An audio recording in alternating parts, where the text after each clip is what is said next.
अस्सलामुअलैकुम। कैसे हैं सब फ्रेंड्स, दोस्त, बहन, भाई। आज इंसान और ज़मीन की हुकूमत किस्त नंबर 16 यानी कि एपिसोड नंबर 16 लेकर हाजिर हुई हूँ। जो चैनल पे नए हैं वो चैनल को क्लिक कीजिए और बेल के बटन को क्लिक कीजिए ताकि हर नई आने वाली वीडियो आप तक पहुँच सके। तो शुरू करते हैं इंसान और ज़मीन की हुकूमत।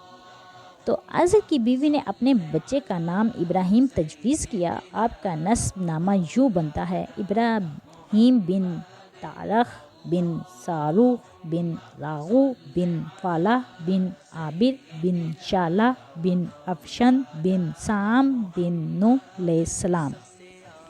कुरान में हज़रत इब्राहीम अलैहिस्सलाम के वालिद का नाम अज़र बयान हुआ है। बाज़ मुफस्सिरीन के मुताबिक नाम तारख ही था। अज़र इनका लक़ या उर्फ़ था। वल्लाह आलम, अल्लाह ही जानता है। हज़रत इब्राहीम अलैहिस्सलाम की परवरिश इन्हीं पहाड़ों के दरमियान होने लगी। जब इनकी माँ इन्हें देखने जाती, दूध वगैरह पिलाने, तो हैरान होती कि हज़रत इब्राहीम अलैहिस्सलाम के पास शहद वगैरह रखी होती, जिससे वो जल्द ही समझ गई कि ये आम बच्चा नहीं है बल्कि यही है जो नमरूद का ताजो ताहत तोड़ेगा। जब आपकी उम्र 11 साल के करीब हुई तो आम बच्चों की हज़रत इब्राहीम अलैहिस्सलाम के जहन में भी ये सवाल उठते, लेकिन ये सवाल आम या रोज़मर्रा की नौइयत के नहीं होते थे बल्कि बड़ी ख़ास नौइयत के होते थे कि अल्लाह ताला ने शुरू से इन्हें अक़ल सलीम अता फरमाई थी और जवानी में मनसब रसालत अता किया। इस तरह एक बार आपने अपनी माँ से, जब वो इनसे मिलने आई थीं, पूछा कि माँ, तुम्हारा रब कौन है? माँ ने जवाब दिया कि तुम्हारा बाप यानी कि अज़र। फिर पूछा कि इसका रब? तो कहा इसका रब नमरूद बादशाह। आपने फिर पूछा कि नमरूद का रब? तो माँ लाजवाब हुई और घर चली आई। कुछ अरसे बाद हज़रत इब्राहीम अलैहिस्सलाम ने रात को गार से बाहर निकलकर देखा तो आसमान पर तारे चमक रहे थे और इनमें से एक तारा इनसे अलग कुतुब शुमाल की तरफ था और वो बड़ा था इनसे और चमक भी ज़्यादा थी। तब आपने इसे देखकर दिल में ख्याल किया कि ये रब होगा, क्योंकि ये सबसे अलग है और ये बड़ा है बाकियों से हर चीज़ में। लेकिन जब सुबह के वक्त देखा तो वो गुरूब हो चुका था। तब फरमाया कि नहीं, ऐसी चीज़ रब कैसे हो सकती है कि जिसे ज़वाल हो और जिसका अरूज रात की स्याही के बायस हो। दूसरी रात जब चाँद दिखा तो कहा, हाँ, ये होगा रब, क्योंकि इसकी बड़ाई भी इससे ज़्यादा है और ये है ज़्यादा चमकने वाला। जब सुबह हुई तो इसे भी गुरूब पाया तो फरमाया, नहीं नहीं, ऐसा कोई रब कैसे हो सकता है जिसका अरूज थोड़ी देर का हो और जल्द गुरूब हो जाने वाला हो।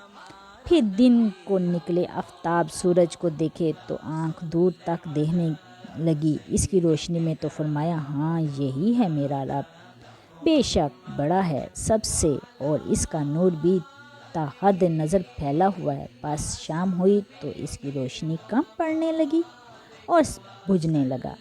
तब फरमाया, वो रब कैसा हो सकता है कि जिसका नूर दिन के ढलने के साथ ही बुझना शुरू हो जाए और जो एक मुकर्रर वक़्त तक ज़ूफ़शान रहे।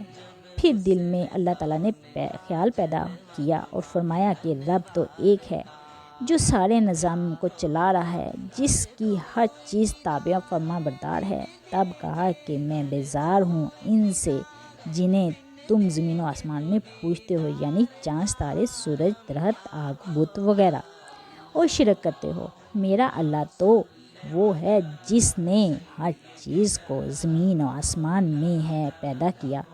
फिर कुछ अरसा गुजर जाने के बाद आप बाहुक्मे रब्बी शहर में दाखिल हुए, अपने घर गए। तब सभी लोग नमरूद मरदूद की इबादत करने वाले थे, इसे ही माबूद मानते थे और वो जालिम था। एक दिन आपने अपने बाप से वही सवाल किया कि आपका रब कौन है? तो कहा कि अज़र, कि वो हमें रिज़्क और खुराक देता है। आपने पूछा, तो फिर अज़र का बाप कौन है जो इसे देता है? तब बाप सोच कर कहा, हम सब के बड़े खुदा तो बुत हैं और जो हम पर रहमतें नाजिल करते हैं। तब आपने कहा, वो रब कैसे हो सकता है जो بننے کے لیے بنانے والے ہاتھوں کا محتاج ہو؟ میں دیکھتا ہوں کہ تم سب صحیح گمراہی میں مبتلا ہو کر جو ایسوں کی پرستش کرتے ہو جو تمہیں کچھ نہیں دے سکتے بلکہ اپنے بننے کے لیے تمہارے محتاج ہیں، جبکہ میرا رب تو وہ ہے جس نے اس ساری کائنات کو اور جو کچھ زمین و آسمان میں بنایا ہے، اور وہی بندگی کے لائق ہے۔ بعد اس کے حضرت ابراہیم علیہ السلام نے لوگوں کو دعوت دینا شروع کی اور سمجھانا شروع کیا، اللہ کے بندو، اللہ سے ڈرو اور بتوں کو پوجنا چھوڑ دو، یہ شیطان کے اعلی کار ہیں کہ وہ تمہیں حق سے ہٹا کر گمراہی کے راستے پر ڈالنا چاہتا ہے، بے شک وہ تمہارا دشمن ہے۔ یہ بات سارے شہر میں پھیل گئی کہ ابراہیم نام کا ایک نوجوان ہے جو ہمارے خداؤں کو جھوٹا کہتا ہے اور کہتا ہے کہ میرا رب اور ہے جو ان سب سے بڑا ہے۔ یہی بات نمرود کے دربار میں بھی پہنچی تو جب یہ بات نمرود کے دربار میں پہنچی تو اس نے حکم دیا کہ حضرت ابراہیم علیہ السلام کو دربار میں لایا جائے۔ جب آپ وہاں پہنچے تو اس نے کہا کہ میں سنتا ہوں کہ تمہارے خداؤں کے بارے میں غلط بات کرتے ہو اور انہیں جھوٹا کہتے ہو، اپنے کسی اور رب کا ذکر کرتے ہو۔ حضرت ابراہیم علیہ السلام نے فرمایا، بے شک تم جن کی عبادت کرتے ہو اور سوائے اللہ کے میں بیزار ہوں ان سب سے۔ تب پوچھا اس نے کہ تیرا رب کیا کرتا ہے؟ تو آپ نے فرمایا، میرا رب تو وہ ہے جو زندگی اور موت دیتا ہے۔ تب نمرود نے کہا کہ یہ تو میں بھی کرتا ہوں، اور 2 قیدی طلب کیے جن میں سے ایک کو پھانسی کی سزا ہو چکی تھی اور دوسرا رہا ہو گیا تھا۔ اس نے سزا والے قیدی کو رہا کر دیا اور رہا ہونے والے قیدی کو سزا دے دی۔ جاہل نے غلط مطلب سمجھا اور بات غلط کی۔ تب حضرت ابراہیم علیہ السلام نے خیال کیا کہ ایسے تو یہ زمین پر خرابی پیدا کرے گا۔ تب وہی ہوئی کہ اس سے یہ کیوں نہ کہتے کہ میرا رب سورج کو مشرق سے طلوع کر کر مغرب میں غروب کرتا ہے۔ اگر تم رب ہو تو سورج کو مغرب سے نکال کر مشرق میں غروب کر دو، اگر تم سچے ہو تو۔ حضرت ابراہیم علیہ السلام نے ایسا کہا تو نمرود لاجواب ہوا اور کہا کہ بے شک میں ایسا نہیں کر سکتا کہ یہ میرے قبضہ قدرت میں نہیں ہے۔ اور بعد اس کے کچھ عقل والے ایمان لائے حضرت ابراہیم علیہ السلام پر۔ بعد اس کے حضرت ابراہیم علیہ السلام اپنے گھر تشریف لے گئے۔ آپ روزانہ کام کے ساتھ لوگوں کو اللہ کی طرف بلاتے اور انہیں دین حق کی دعوت دیتے۔ اس سے کچھ لوگ حضرت ابراہیم علیہ السلام پر ایمان لے آئے۔ روایت ہے کہ ایک دن حضرت ابراہیم علیہ السلام کے دل میں خیال پیدا ہوا۔ تو اس کے آگے یہ قصہ جاری ہے، جو اگر آپ لوگوں کو یہ ٹاپک بہت پسند آیا ہے تو اچھا سا کمنٹ کیجیے گا، شیئر کیجیے گا، سبسکرائب کرنا مت بھولیے گا اور بیل کے بٹن کو تو بالکل نہ بھولیے گا، کلک کیجیے گا تاکہ ہر نئی آنے والی ویڈیو آپ تک پہنچ سکے۔ اللہ حافظ۔